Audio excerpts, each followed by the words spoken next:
The given statement says that depreciable amount refers to the difference between historical cost and the market value of an asset.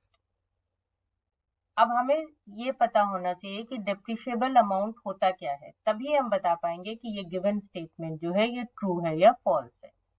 तो सबसे पहले हम जान लेते हैं कि किसी भी एसेट का डेप्रिशिएबल अमाउंट क्या होता है। तो depreciable amount is the amount on which depreciation is charged, मतलब वो अमाउंट जिस पे हम डेप्रिसिएशन चार्ज करते हैं उस अमाउंट को हम क्या बोलते हैं, depreciable amount.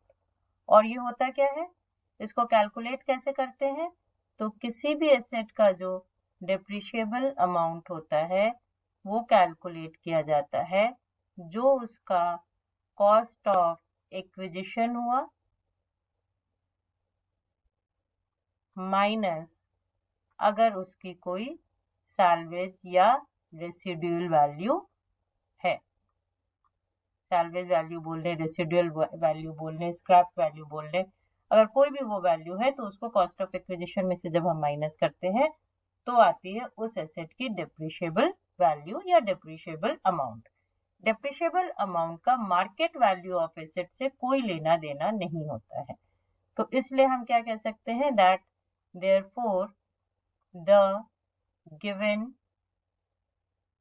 statement is false.